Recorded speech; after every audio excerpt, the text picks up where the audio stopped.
Welcome all to this EcoAction Climate webinar. It is my pleasure to introduce to you EcoAction Committee Co-Chair Mark Dunley. Thank you, Michael. And I want to welcome everybody to the Climate Action webinar and also in observance of Indigenous Peoples Day. I will mention that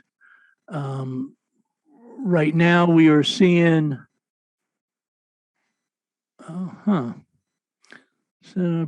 slideshow, slide from the beginning.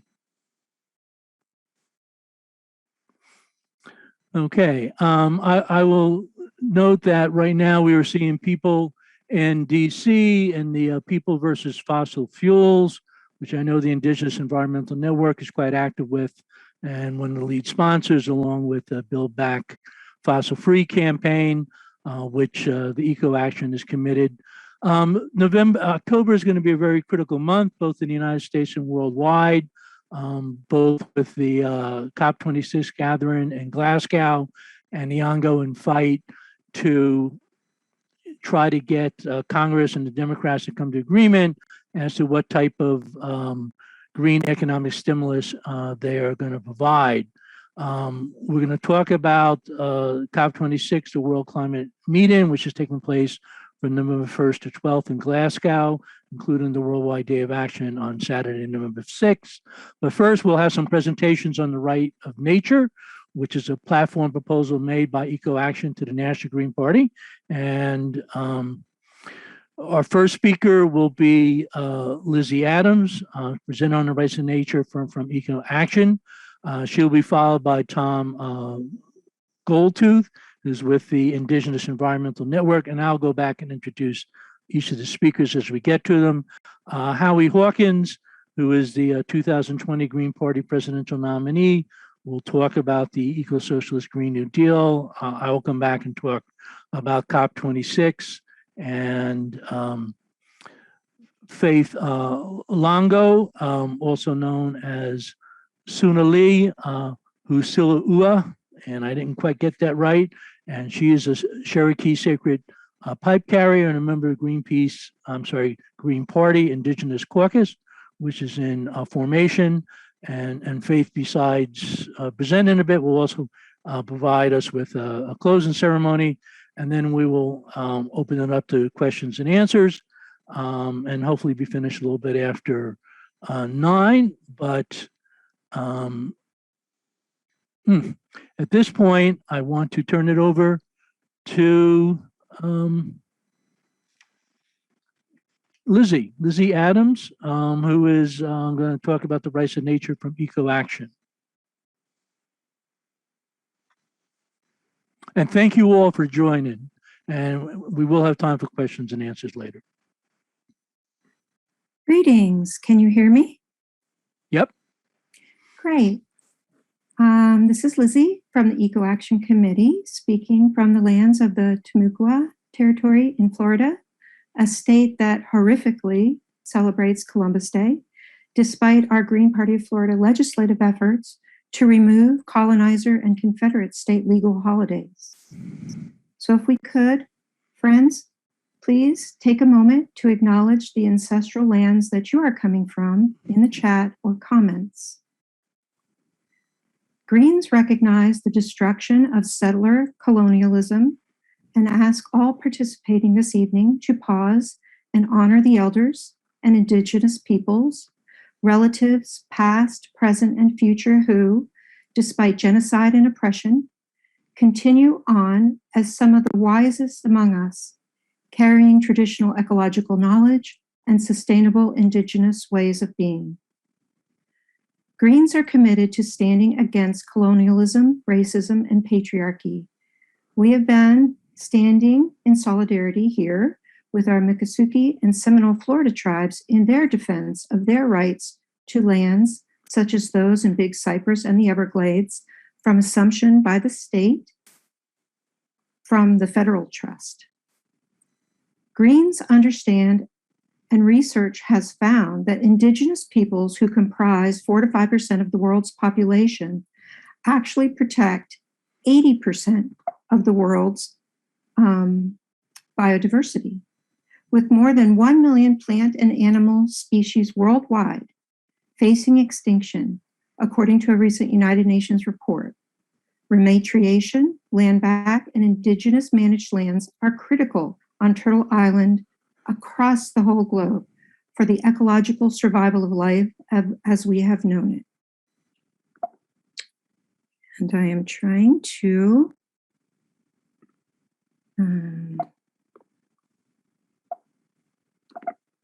move my my slide here. There we go. To this end, the EcoAction Committee has proposed a Rights of Nature addition to the Green Party national platform. What is rights of nature? One definition states the recognition of legally enforceable rights of nature, ecosystems, and species. Rights of nature comes from Indigenous wisdom. It is traceable to Indigenous understanding of nature as not property, therefore not owned. Nature is a living being to many First Nations, a relative. What we have in the US is regulatory failure. Permitting pollution is a useful tool for corporate destruction of our environment. There is a better way.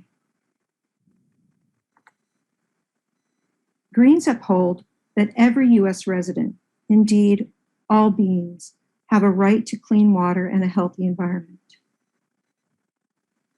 And these are our arguments for our proposal.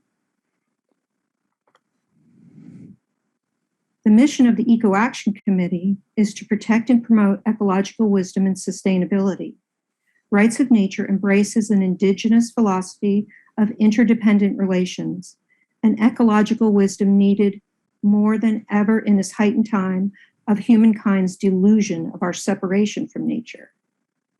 And we do have a Rights of Nature provision in our platform already, an international one. It is time that we had a domestic policy. So this is our proposal.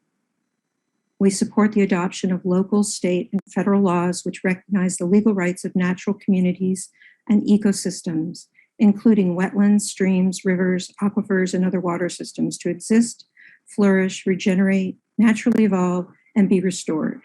We support the inclusion in those laws of the ability of people and community to file legal actions in the name of affected natural community or ecosystem, and for courts to require restoration of the natural community or ecosystem back to its pre-damaged state.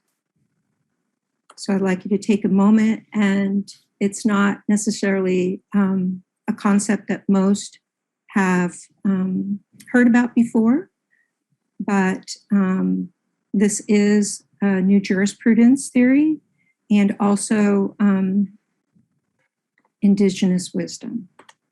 And so I would like to thank you from the EcoAction Committee for consideration of this proposal, and to introduce to you Tom Goldtooth, a Diné Dakota, internationally renowned Native American climate and economic justice leader for the last nearly 4 decades. Tom is the executive director of the Indigenous Environmental Network, co-founder of the Global Alliance for the Rights of Nature, co-producer of the award-winning documentary Drumbeat for Mother Earth, and president of the 4th Rights of Nature Tribunal in Bonn, Germany, and so much more. Welcome, Tom. Yeah, thank you. Thank you, Lizzie, and thank you for all the folks that put this together. And I'm really humbled to be asked to be a speaker. Geez, where do I start on this topic? First of all, I commend, the proposal to the Green Party that you're affiliated with to adopt the principles, or what we call the Universal Declaration on the Rights of Mother Earth. I have a PowerPoint, but I just wanted to start and share some symbols here. Bear along with me here.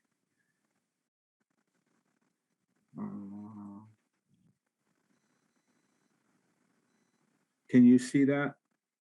Yes. Yeah. Let's see. Nope. I wanted to go. There we go.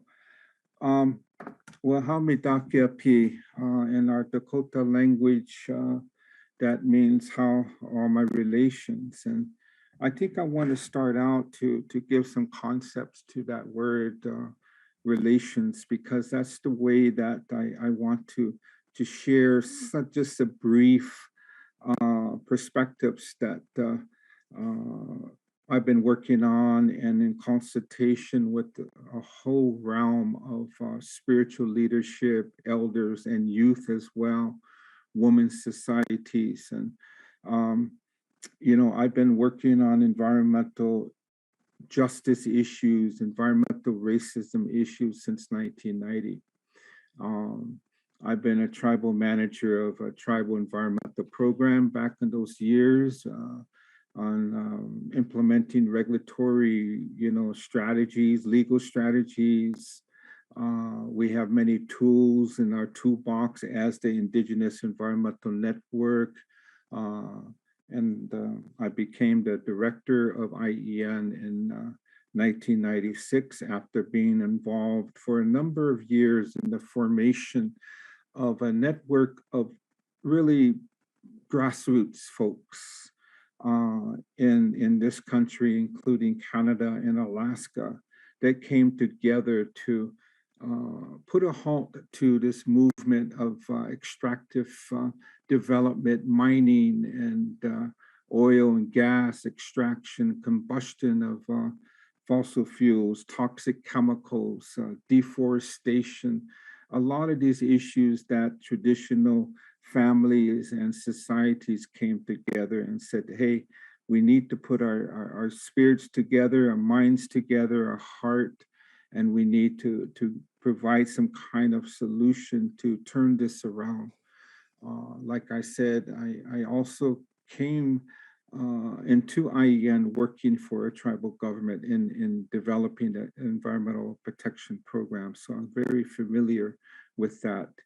And we've had many successes throughout the decades, but also many challenges. And I know I have less than 10 minutes to speak, and I wanted to talk about this movement of rights of nature, or what we call respect and responsibility in our relationship with that sacredness of Unchimaka, our grandmother Earth. But it's hard to separate Unchimaka from the sky, so in many of my terminology, we call our movement to look towards the territorial integrity of Mother Earth, but also Father Sky in our work. And that's part of the creative principles that we have as part of the natural laws. And it's hard to talk about this without going into our spirituality. One of the slides I speak from is looking at the heavens, looking at the skies and the Milky Way. We're in that area here. I have been in the global south as well, and with relatives from South Africa, like the Khoisan people. We talk about these concepts as well, about our relationship not only to each other, but our relationship to the sacredness of Mother Earth and Father Sky. And it's very important that when I talk about these things, that I put some of that perspective together. And so in this work that I do, I want to talk a little bit about working for environmental and economic justice is spiritual work. And it reaffirms our relationship as two-legged people, as human beings, and our responsibility and duties that's been passed on to us in what we call the original instructions on how to walk on Mother Earth, how to walk on our grandmother, and that relationship with the air that we breathe, with the heavens, with the skies, and So just a really, really brief overview of what is that Indigenous worldview of that relationship with nature, with that relationship with Mother Earth. And I cannot speak to this without also lifting up the differences in cosmology. So when the settlers first came to our shores, the European folks, when they came into our lands, and they brought with them a different cosmology, so different from ours that we really couldn't comprehend them, and they couldn't comprehend us. The most destructive value that settlers imposed is the quantification and the objectification of the natural world by imposing a monetary value on sacred things and committing, of course, I'm not going to go into the depth of that, but committing genocide against the indigenous peoples who resisted. So the assumption that arose was that any land is there for the taking, and all they have to do is put up a fence around it to own it. So that authority of colonization, which is based on an idea of racist superiority, allows all things indigenous to be fair game for the taking. And the history of colonization, tells that. Even the resistance that we have in Washington, D.C. right now to lift up the issues around the continuation of the subsidizing of a fossil fuel economy. And we have to look, why is it that our frontline communities and the allies have to come to DC to try to amplify that voice, that this is an environmental justice issue, the violation of our treaty rights. And that was exemplified just within the past year here in northern Minnesota with the Enbridge Line 3, where our tribes were lifting up their treaty rights, which is the highest level of law that was established between our sovereign tribal nations, the Anishinaabe here, and the U.S. government. But there was no recognition of that treaty and the responsibility of the U.S. government. So this entrenchment and this ideology of racial superiority and entitlement that is that we have to deal with is real. So as we look at the intelligence of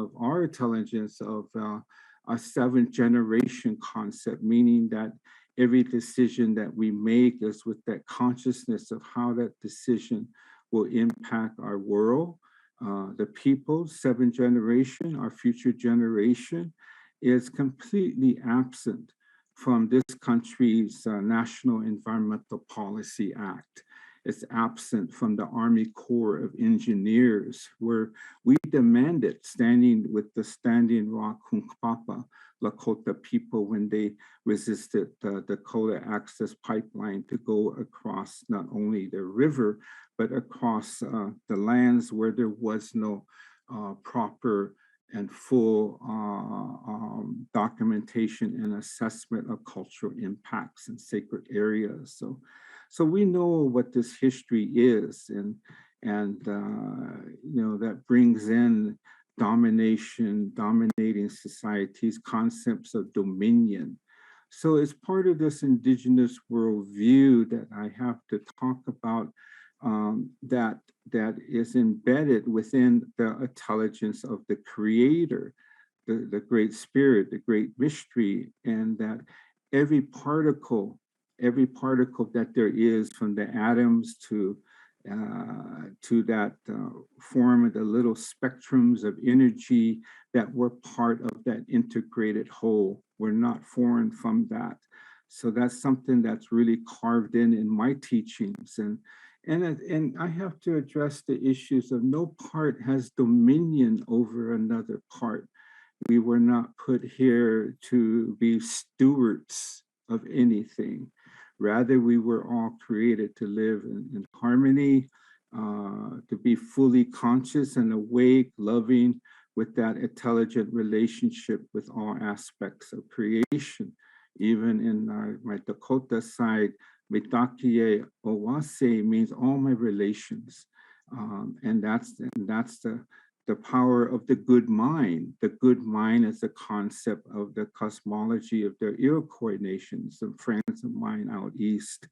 So in this view of the relationship with the Mother Earth and the nature of Mother Earth, is what is that concept that we're born with, or that we have to strive to understand as humanity, to understand that true mother concept that Mother Earth gives birth to us and maintains our life through her.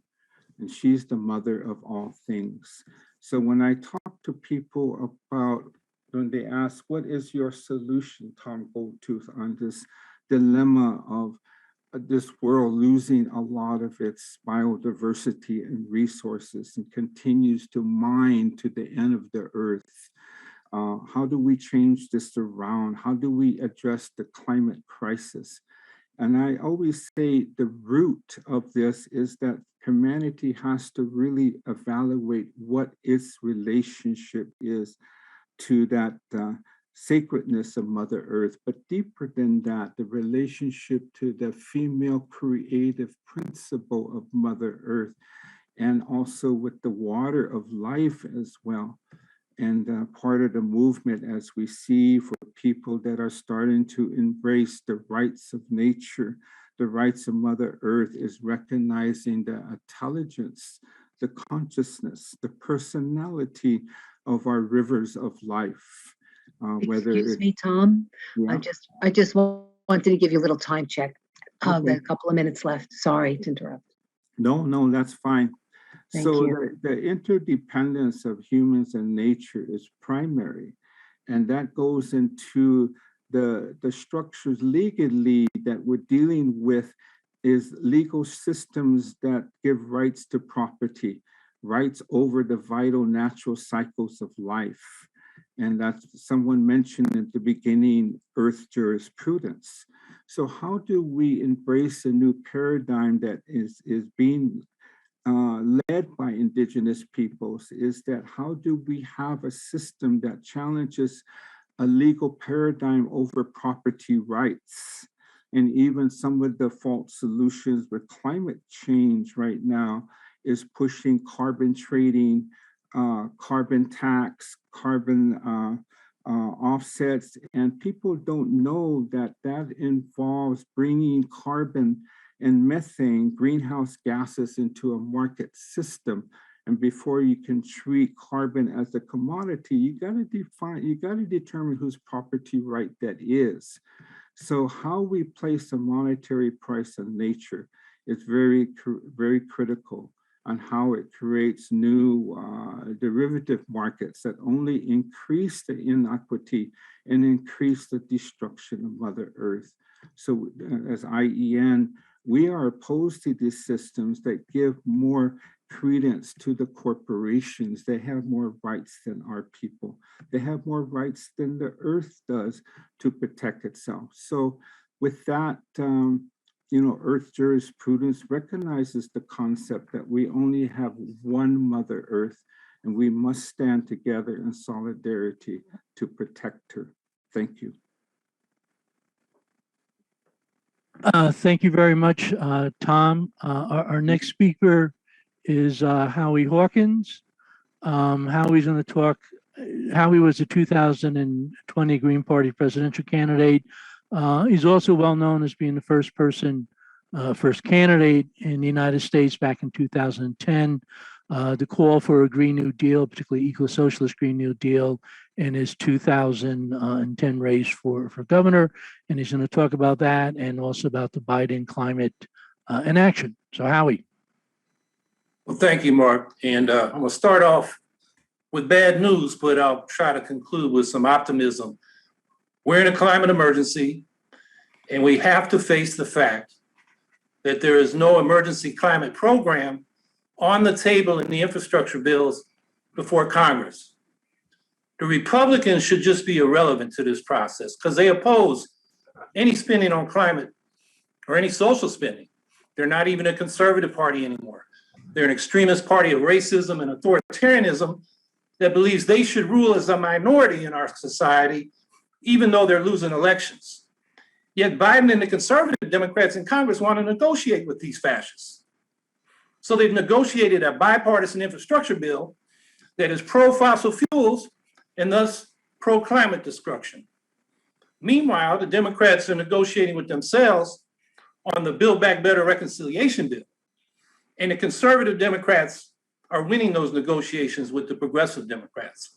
All year, the progressives have been repeatedly accepting cuts to the proposed social and climate programs, those that are still left in a bill that keeps shrinking. And it's just pathetic that Biden and the conservative Democrats insist on negotiating with the Republicans about all this when the Republicans voted against the certification of Biden in Congress. They continue to promote the big lie that Trump really won the election, and they're supporting new election laws in the states that entrench their minority rule through partisan gerrymandering, voter suppression, enabling violent suppression of election administrators, and even putting their own people in place so they can declare Republicans won elections that they actually lost. And the Democrats can't lift a finger to get rid of the filibuster, to get their voting rights and election protection bills passed, so they can federally preempt what the Republicans are doing in the states. These feckless Democrats don't seem to want to fight or don't know how to fight these ruthless Republicans. So instead, Biden's negotiating with the fascists instead of building a movement. And I can't expect the Democrats to do this, to isolate and defeat the fascists politically once and for all. So we got this bipartisan infrastructure bill. It adds $25 billion to the $15 billion the government already subsidizes the fossil fuel industry with. This is for carbon capture and sequestration from burning gas and coal, for hydrogen stripped from natural gas that releases the methane's carbon, and for so-called low-emission buses powered by the fossil fuel natural gas. It also has in there a provision to exempt oil and gas pipelines from environmental impact statements and review. So some of the ways we've been fighting Keystone and Dakota Access and Enbridge Line 3 and Enbridge Line 5 involve those environmental impact statements. So they just want to get rid of them when it comes to oil and gas pipelines. Meanwhile, Biden just opened up 82 million acres in the Gulf of Mexico to new oil and gas drilling. And in the case of Enbridge, which Tom Goldtooth mentioned, Enbridge Line 3, he could have pulled the permits and stopped that. Instead, he went to court to defend that thing. And now it's operating, and it has the capacity to bring dirty tar sands oil from Alberta equal to the carbon emissions of 50 new coal plants. So we have to face the fact that Biden and the conservative Democrats are enemies of the climate, like the Republicans are. That's the reality we're facing. And we have to also face the fact that the progressive Democrats aren't helping too much. First, as Greens know, they took our signature issue from the 2010s, the Green New Deal, and watered it down radically. The non-binding resolution that AOC and Markey introduced into Congress eliminated the Greens' ban on fracking and new fossil fuel infrastructure, eliminated the Greens' rapid phase out of nuclear power, eliminated the Greens' deep cuts in military spending to help pay for a global Green New Deal.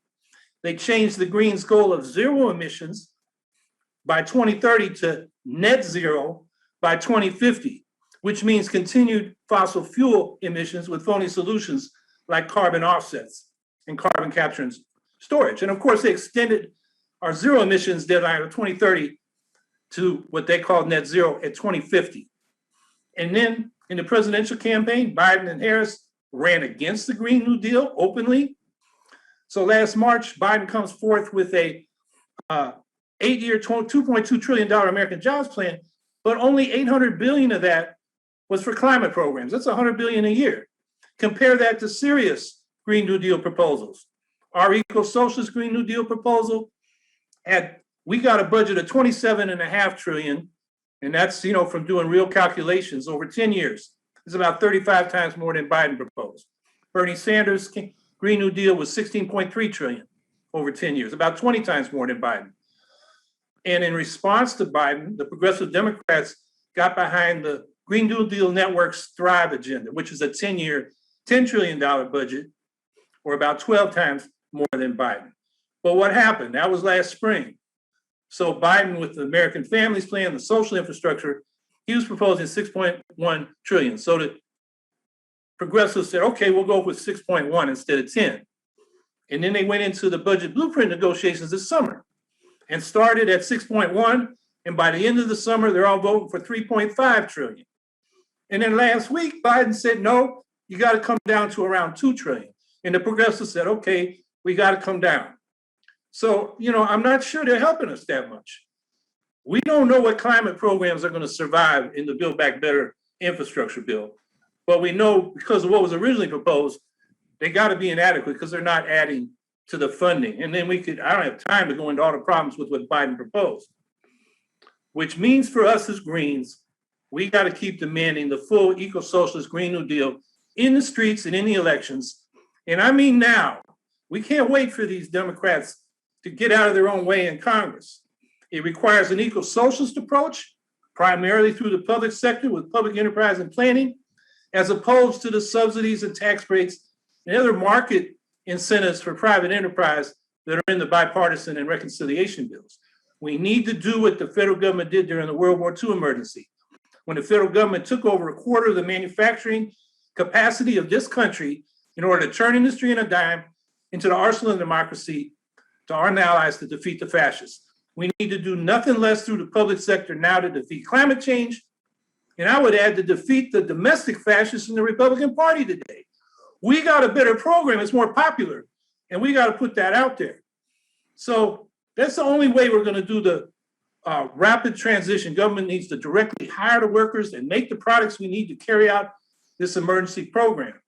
For example, there's a lot of talk about a civilian climate corps. The Democrats want to run it through AmeriCorps, grants to nonprofits and for-profits. We need that to be a public enterprise where there are actual public jobs and people getting into public enterprises to produce the things we need. We need to bring the utilities and the giant energy corporations into a public energy system, not give them tax breaks and subsidies, as the Democrats propose to do with the clean energy. They keep changing the name. It was called a payments program. Now they call it some other P program, but they're paying the utilities. We need a public railway system and so forth. And let's be clear, we're in an existential emergency. We know from the leaked International Panel on Climate Change's 6th assessment report that all coal and gas power plants have to be shut down within 10 years if we're going to stay below the crucial threshold of 1.5 degrees of global warming. Beyond that threshold lies runaway global warming and human extinction, according to the 6th assessment report. The IPCC's report also says that to have just a 50% chance of staying below 1.5 degrees, the remaining carbon budget for the world is only 500 gigatons carbon. And we will blast through that in 11 years at the current rate of emissions. So what is on the table before Congress doesn't come close to that? It's not going to be discussed in Glasgow at the COP26. I mean, we need to keep pushing this Green New Deal as, and it's an emergency, and we need this kind of emergency program. And the Economic Bill of Rights needs to be a part of it. It's crucial to the politics of winning the Green New Deal because the Economic Bill of Rights will end poverty and economic insecurity by guaranteeing the rights to a living wage job, an income above poverty, affordable housing, quality health care, lifelong public education from childcare and pre-K through college, and a secure retirement through increased Social Security benefits. The COP conference is taking place November 1st to 12th in Glasgow. It's basically the 5-year follow-up to what took in Paris, now being 6 years because of COVID. The technical issues that are going to be dealt with in COP during the first week, Tom talked about the problems with the carbon market. That's going to be one of the big focuses during the first week. Possibly they'll do carbon pricing, which is a little bit better. Another big issue will be how much funding does the industrial nations provide to the third world countries, the global south, to pay for damages reparations. They were supposed to be providing $100 billion a year. At this point, they really haven't come close to that. That's really not big enough. We want to focus on nature-based solutions, which is fortunately taking on a little bit additional support. We want forests and agriculture and ecosystems. And then the big thing is nationally determined contributions. This is the big thing that Obama, Biden, and Kerry, were able to kill in Paris. The nationally determined contributions is the steps the country is going to do in order to achieve the emission reductions. What Biden and Obama fought for in Paris was to make them voluntary rather than mandatory. The ones that have been agreed to so far worldwide will actually result in about a 16% increase in global emissions. The global Greens have been organizing for COP26. The global Greens represents the Green parties around the rest of the world. In the rest of the world, the Green Party actually is in part of the national government. In fact, the Greens are the environmental ministers in at least 4 countries. The Greens will have a pretty sizable delegation at Glasgow.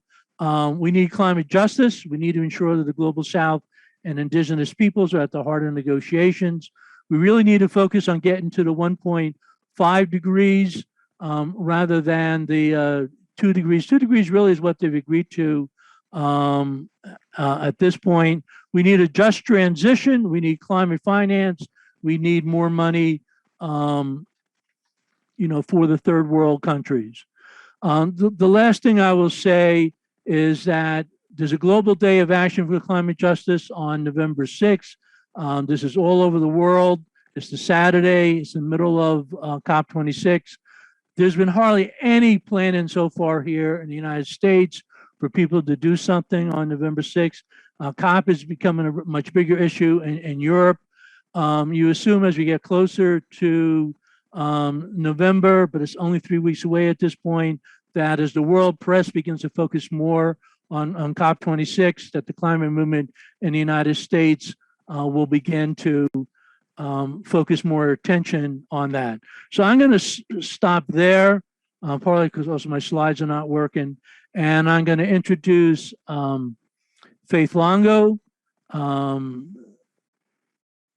Sonali Hasilwa, who is a Cherokee Sacred Pipe Carrier. She's a longtime Green Party member, and she's a founding member of the Indigenous Caucus, which is being put together in the Green Party at the moment.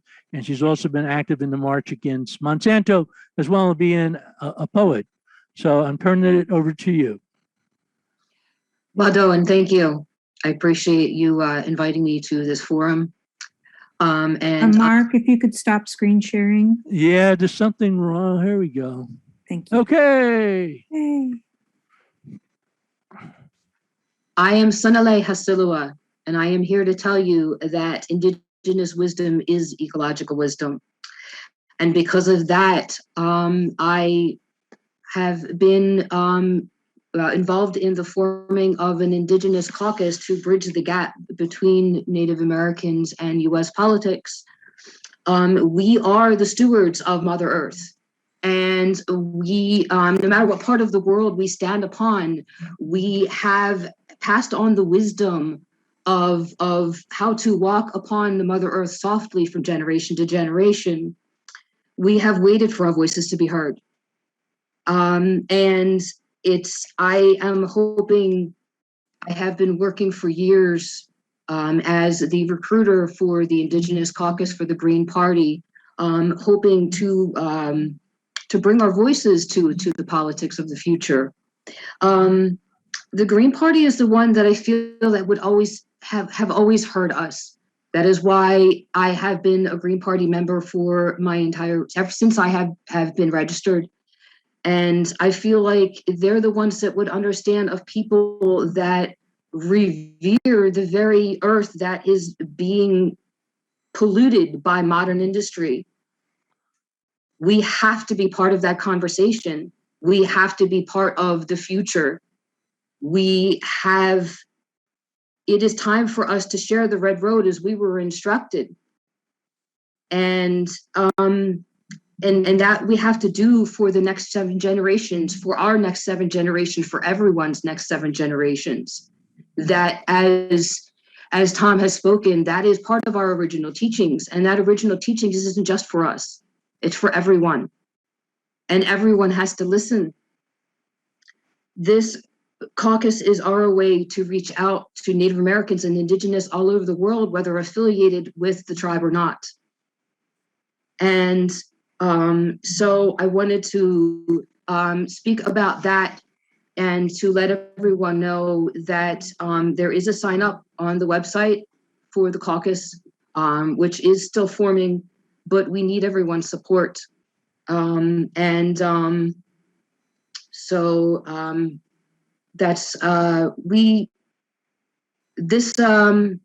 are still many. We are still here, and it is our time. I want to encourage, before I'm finished, all Greens not just to look into this caucus, but to look into some of the movements that we have been trying to fight for the earth with, and that would include, but not excluded to, the American Indian movement, Idle No More, the Indigenous People movement, and the Native American Rights Fund. I ask for Greens all over, for Native American Greens, to please join us in bringing our voices together. We need to come together for Indigenous all over the world. Thank you for your time. And we're going to take questions here. If you want to add your questions in the chat, I'll be glad to ask them. And because I'll have to go way up to the chat to find some early ones, I apologize if they're not in the order in which they were posed. Question from Grace. Are we Greens in conversation with European Greens regarding solidarity to strengthen the Greens in the US? Now, I think that might be a question for Mark. Howie, do you have any comments about our international contact? All I can say is there's a Global Greens network. It's informal. It's not like we make decisions at that level that are binding or even speaking for all the Green parties. And the Green parties are diverse. I mean, we got a letter from one of the leaders of the German Greens telling us not to run a candidate for president in 2020. And our steering committee wrote back a very strong response. So I'm a recently retired Teamster from Syracuse who happened to be the Green nominee for president. I really haven't met any Greens from overseas or communicated with them really since the 80s, when they were all over here looking to see what we were doing. And I met some back then, but since then, I haven't been involved. There is an international committee. Other people may have been involved in that. Maybe Mark can tell you more. So I am on this is Lizzie, I am on the Green Party US International Committee. And so we do have a lot of contact with Global Greens and other countries. And we try to be in solidarity of people on the ground especially when situations are happening that people are being oppressed or environmental degradation, things of that nature. If Tom is still with us, I'd be interested, Tom, in the international nature of the Indigenous peoples, because I think a lot is going on in that area, and Greens are also peripherally involved with that. And I think a lot of us would like to continue because we have so many similar, we just align. Tom? Yeah, thank you. Indigenous Environmental Network, we've been involved in the UN climate meetings since 1998. We came out of an Albuquerque meeting in that year that was initially put together by the tribal governments, and us being grassroots, we really had to push the envelope, but they opened it up so that we had grassroots leadership at that meeting in 1998, but also we brought in traditional leadership, spiritual leaders, as well as traditional practitioners. And it was really good. We came out of that with the statement that really gave us as IEN a mandate to get involved in the not only in the national climate policy issues, but internationally. So we've been very active, and we are part of the Indigenous Caucus within the UNFCCC. It's called the Framework Convention on Climate Change, and we are taking a delegation there this year.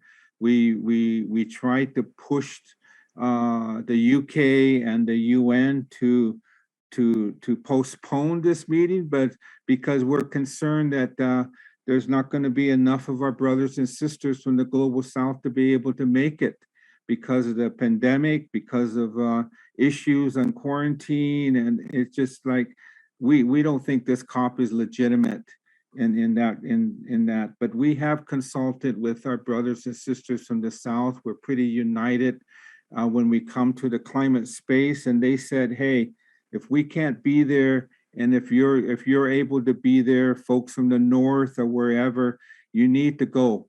You need to go and be there because we need to hold that space. If you remember in 2019 in Madrid, we were part of a big movement in the COP with allies, and we had a big march there. And they railroaded a lot of us outside the doors to push us outside of the meeting, but we were able to get back in. I was being interviewed by Amy Goodman at that time. That one moment right there when they were trying to get us outside the door and push us out of the UN meeting. But yeah, it's been a corporate takeover, but the Indigenous peoples are pushing Indigenous rights and the rights-based approach. But also, we're seeing BS. It's been a corporate takeover. There's the Paris Agreement is nothing but a trade agreement. People that research what I've said, it's nothing but a trade agreement. It has nothing to do about legally binding commitments of the government to reduce their emissions. It's business as usual. But we need to be there. We need to lift up these issues, and there's so many false solutions as what's been mentioned on this call. Thank you. Yes, so many false solutions. And we just saw that with the UN Food Summit as well, the corporate takeover and the boycott by smaller farmers and small producers, because it just, there has no integrity to it. Lizzie, I'll just back. mention I'm back, but maybe you should follow up on the questions. I don't know which questions in the chat have already been addressed or not. Well, there was some questions about COP and Greens, if we're going. And I have to just mention before you take over, just a response to Tom, that it is ableist to have a summit when the inequality of vaccine and safety obviously is just so great. So I think if there's ways that we can support the Indigenous community and in amplifying their message about that, that's something that we can do. Right. I mean, I'll just say on the COP, obviously many people, from our movement are very concerned about the vaccine issue. It is something that people have been working on, but it's certainly not from solved. Since this is being held in Glasgow is actually being hosted by UK and partially by Italy.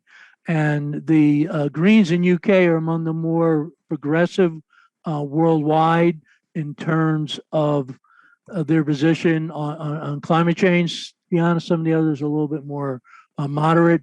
So a lot of the demonstrations is being organized right now out of United Kingdom. The Global Greens, does have a delegate itself, a delegation besides individual countries. At this point, no one from the United States is on that. It's maybe 15 people or so. As I mentioned earlier, they are calling for people to try to do demonstrations around the world on November 6th. When I looked at the map recently, there wasn't a single one listed for the United States. My guess is that's not completely accurate, but this is something where the Greens really could take, a lead. And there are, groups like the COP26 Coalition, which do represent a lot of the both indigenous populations, but also people in the global South. And, the Global Greens has held a number of webinars on COP26. And it's actually been very interesting to listen to people speak from Lebanon and Egypt and Argentina and other South American countries. There's been a very good, representation. It's not just the industrial nations where the Green Party has been represented, but it's also been in the global South. And that's why, besides the mandated emission cuts and keeping to 1.5 degrees, really trying to get across this concept of global reparations. And it's not just money, it's also resources and technology. A lot of what's gone on has been the extraction industry, and that basically the empires have extracted, the resources from the global South to burn and create climate pollution, and now they don't have the wealth like we do. But are there other questions?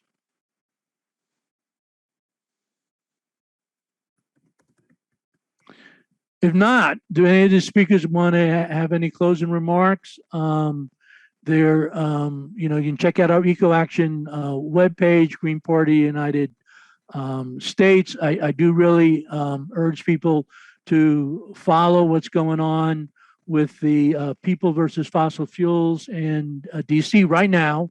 And I think 150 or so people arrested today. There'll be more arrests every single day of the week. If you're close enough, try to get down there, but also try to promote it on social media, tweet it out, put it on Instagram, share it on Facebook. They are streaming it live from it. But did any other speakers, do you want to do your closing ceremony? Tom Goldtooth put in the chat that he suggests to go to the webpage climatefallsolutions.org. That's coming from the Indigenous Environmental Network. And Faith, is there something that you would like to add at the end? I was just going to do a brief smudging for everyone, if that is all right. Thank you.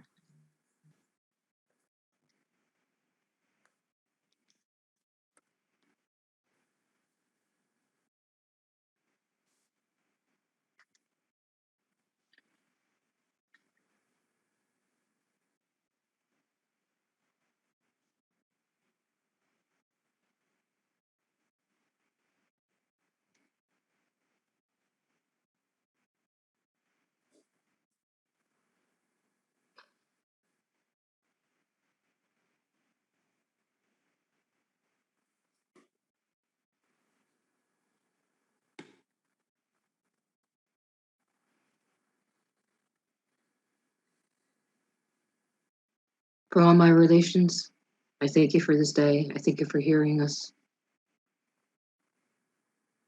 Thank the Creator for this moment. May you all be blessed. Mado, thank you.